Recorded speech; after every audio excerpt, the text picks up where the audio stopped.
now Citrus County's top political podcast.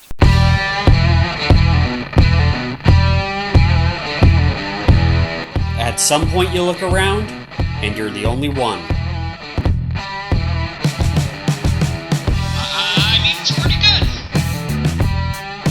And just like that, the perspective shifts. Paging Bobby Winsler to the microphone. On in 3, 2. Welcome in, coming to you remotely today, however you're making us part of your day, whether it's Apple Podcasts, Spotify, the iHeartRadio app, through the Concurrent mobile app or website. I am sure glad you're joining us. Today's show is going to be brought to you by us, but let's get right into it because I have people to thank. We have 2 more distribution boxes out. One on the west side at Granny's Diner. One about to be put out on the east side at Ron Dillon's Cinnamon Sticks Restaurant. Thank you to both of those new locations. Thank you to our existing locations at Papa J's in Inverness and Biscuit Barn in Crystal River. The Concurrent is growing thanks to listeners and readers like you, and for others who are actively getting involved and believing in the message so far. I can't thank you enough. Let's get into the show today. No commission meeting. And let's talk about the original format of how I envisioned these podcasts to go. Starting out, I always thought that the first segment would be to recap the previous week's 2 concurrent columns with additional information and potentially interviews with people who could expand upon topics further. That would be the first segment, the first topic of these shows. The second topic would be, and has been, a reaction to the Chronicle's Sunday commentary section. With the exception of having interviews, which is something that will likely start next month, this is roughly the format that has been followed, sometimes deviating to talk about events happening in other counties who aren't doing as well, but more or less it's been a recap of the 2 columns and a reaction to the Sunday commentary. Instead of looking at what's behind us, though, in the form of recapping the columns, today's podcast is going to look at what's ahead. November is going to be a busy month for the County Commission, but before we get into what they can act on, let's review what we won't see. The fate of the county purchasing a 3.6-acre piece of property at the end of Ozella Trail, known as Pirates Cove, will not be decided by the end of 2021. A negotiated sales price might be decided, but the county is at least going to try for state money first, which would be within the upcoming legislative session in the first few months of 2022. We also won't see if a sales tax raise is going to happen. This wouldn't be decided until election season of 2022 because it must pass as a ballot referendum. But it is a fluid situation that has some recent changes, including some commissioners who were previously for it, now publicly coming out against it for reasons that we'll touch on in the future. We are going to see, what we are going to see is likely going to be the outcome of universal garbage collection. Mike Wright, former Chronicle reporter, now starting his own project, reported on his new blog, Just Right Citrus. That's Wright, W-R-I-G-H-T, just like his last name, Just Right Citrus. He reported that the bids from 3 waste management companies for universal collection are back, and one is by far the lowest. This is Waste Pro, not Waste Management, who many people thought would be the front-runner after the corporation acquired Advanced Disposal here locally. The Waste Pro bid, according to information Mike obtained from the county, will cost each household between $19 and $23 a month for service. No word yet on all the service that service would include, such as recycling, but that is the lowest price. Personally, I pay roughly that now, about $67 a quarter through Advanced Disposal, now Waste Management, for garbage-only collection, no recycling option. This is separate from a disposal fee that homeowners in the county already pay, but that could as much as triple under this plan. This would be roughly just under $70 annually rather than just under $30 annually, potentially even much more than that, twice, 3 times the amount. Let's shift back away from waste management, though, and get into the sales tax for a second, because understanding why we'll have an answer on garbage collection by the end of this month is easier explained in the context of why we won't have an answer on the sales tax. The reason why we will have an answer on one but not the other has to do with the way certain meetings are called and what they are referred to as when they're held outside of the regular 1 p.m. meeting every other Tuesday. On November 9th of this month, next week, the board will host a workshop on residential setbacks and collecting revenue through the sales tax. These workshops are open to the public, they're still recorded on video, but the commission does not have the power to vote during workshops. Even if the commission did have the power to raise the sales tax without a ballot referendum, they wouldn't be able to do so at this workshop. Then, on November 30th, there's a meeting on garbage collection that was a workshop as well. 2 meetings ago, though, an assumingly innocuous exchange between County Administrator Randy Oliver and Chairman Scott Carnahan changed this from a workshop to a special meeting.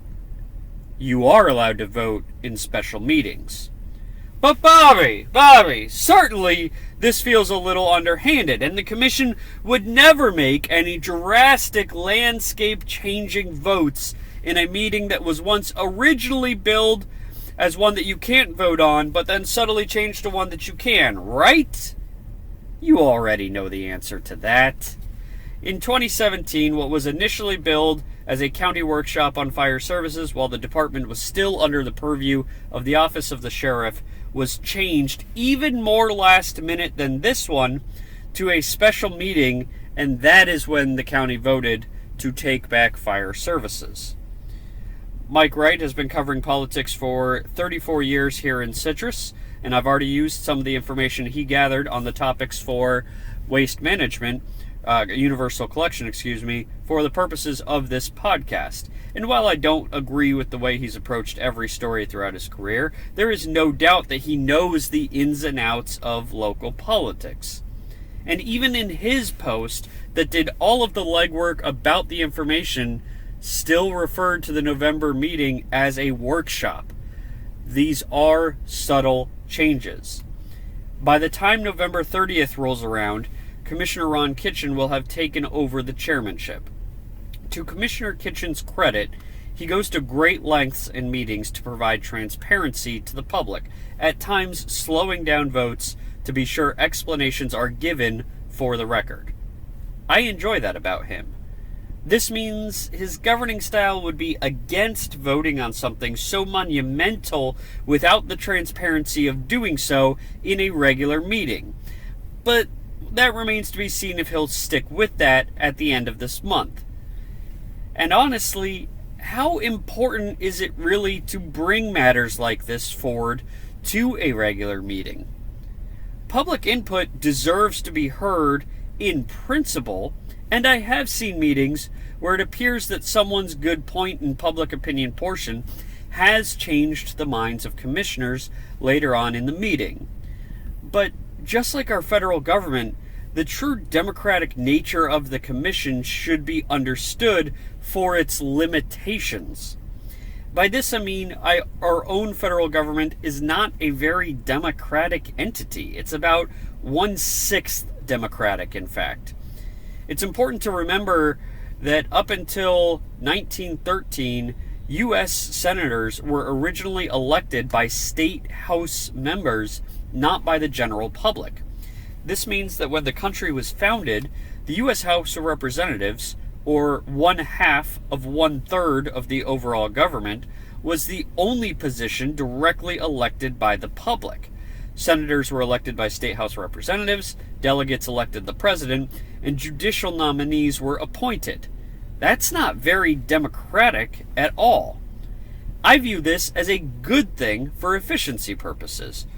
We don't need a show of hands to decide every little thing, but rather every 2 to 4 years, we ask everyone for a show of hands to put people in places, and then we trust them to make those decisions along the way. We are a republic, not a democracy. Even if there is a full public portion in a regular meeting for the decision on trash collection, then it would be the strength of arguments made for or against, not how many people turn out one way or another for or against, that should influence the commissioners. I'm not going to give you my opinion on universal collection today because I need to know more about it, but my projection on how the vote happens is that this does pass unanimously on November 30th. Commissioner Ron Kitchen would be most likely to be philosophically against it, but I do think that the increased beautification that you get to the county without trash blowing out of people's trucks on the way to the dump, or people illegally dumping to avoid fees or simply because they don't know how the process works, that these problems are solved by universal collection, and that's worth the compromise in principle against anything that comes with universal in front of it that conservatives often oppose. Here's a little something to note as we close out this topic. The former city manager of Inverness gets a lot of unnecessary grief in commission meetings. I think this is because Commissioner Scott Carnahan does want to run for office again, and he sees Frank DiGiovanni, the former city manager, as a potential candidate competitor. Or perhaps the commission is laying the groundwork for Eric Williams, Frank's second-in-command, who is now the Inverness city manager, to become the assistant county administrator and then eventually replace Randy Oliver as the county administrator. But I find it funny that the county seems to be mirroring everything the city of Inverness does. Downtown park renovation with the Depot project, here we are now scrounging for funds for Pirates Cove because of how important parks are. Universal garbage collection, that has been a staple of Inverness, and it might unanimously pass with the county going in that direction as well. I love the city of Crystal River. I lived in the city limits for the first 6 months I moved into the county, and have lived just behind the Crystal River City Airport for the last 5 years. But the county isn't doing a whole lot that follows the direction of the city of Crystal River. If anything, the city of Crystal River is also taking steps that follows the city of Inverness's lead. We're going to get to the Chronicle in a second, but do you know how the Chronicle could have avoided a lot of its problems? By listening to some of the people who used to be on staff who had all the good ideas. Instead, we seem to not only want to give people with great ideas no credit at all, but we seem to actively want to discourage them from making those ideas a reality here in Citrus. I'm at the Depot District almost every day because my gym is there at the boathouse, and I love it. And I see the families that love it. And I don't know if we need to heap praise on those people with great ideas, but the least we could do is give them a little credit. We'll see what happens in the months ahead with the county, but we've seen success on the microcosm level with the cities in the past. Getting to topic 2, but first, be among the first to advertise with the Citrus County Concurrent. We offer a variety of ways to reach your next customer, including website graphics, audio reads, even traditional print advertising. Get in early to lock in your rate, even as our audience grows. Special consideration for donation spots given to nonprofits as well. Contact advertising at theconcurrent.com for more information. That's advertising at theconcurrent.com to learn more. My wife is infinitely times smarter than I am. And I'm sure if you asked John Murphy, he would say the same thing about his wife.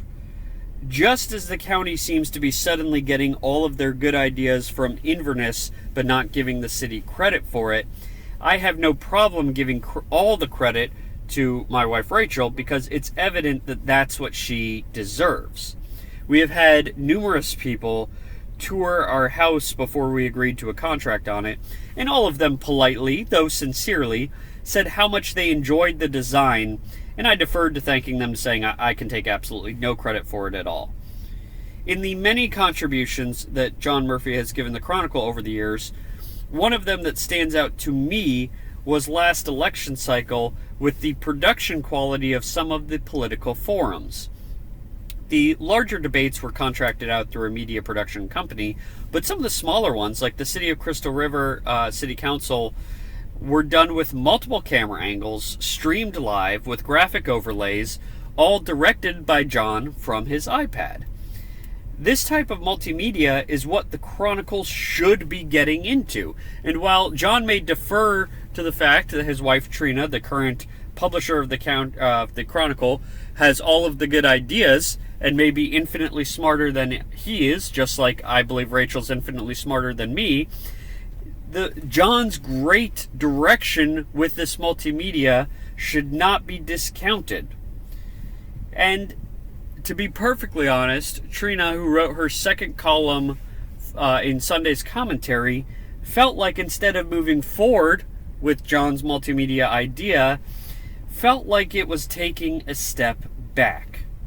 The gist of her column was to highlight some of the other leadership within the Chronicle and talk about their combined years of experience to imply that not much has changed. From a PR perspective, I'm guessing the real intention of the article was to humanize some of the people behind the scenes that are of the services that are offered by the Chronicle. For example, much of the leadership has decades of experience, but also highlighted in her piece was the circulation director, who has less than a decade with the paper, but who has probably been receiving the most amount of complaints right now. So it's a strategy to remind readers that there are real people behind the company that is the Chronicle. I get that. It was still ineffective. The reason it was ineffective is because things have changed. Readers can see that. They can feel it. The strength of the Chronicle has never been production quality. The strength of the Chronicle has always been its harmony with the community. It's the heartbeat. What's going on in Citrus and what's going on in the Chronicle were synonymous. And now, it just doesn't seem to be that in tune. For months now, the commentary section feels like it might as well have been written in Paducah, Kentucky, which is where the new owners are located. Executive editor Jeff Bryan does try to put a local flair on his columns, but the repetitive nature of playing the hapless dad isn't connecting with the community in a way that it has in years past. And it's not just me saying this. Take a look at the comments on Facebook. Quote, "The commentary section is the pits," end quote. That was one of the comments this week.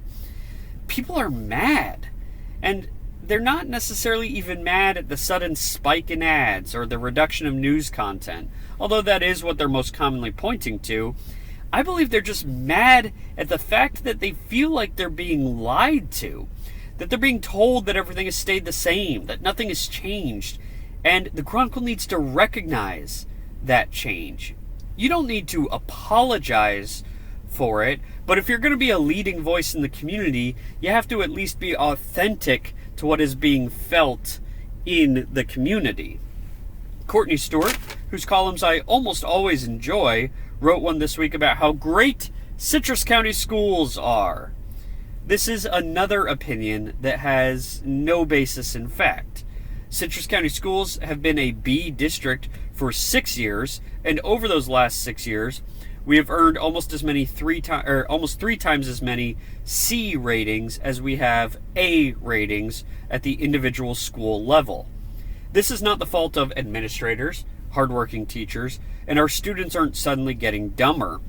But it is a problem that needs to be addressed. and continuously pretending like the schools are performing at a level that they were previously is an unhelpful narrative to serving our students. The school district has been running on reputation rather than merit for over half a decade, and the Chronicle has now been running on reputation over merit for just over half a year. We'll see how long each can last before serious change needs to be made. That's all from the Bobby Winsler Show. Follow the Concurrent on social media for the latest updates, and we'll be back next Tuesday at noon. If you want to join this conversation, find us on social, the Concurrent Facebook, Twitter, or go to the Concurrent website, post on our discussion boards. Today's episode was sponsored by us.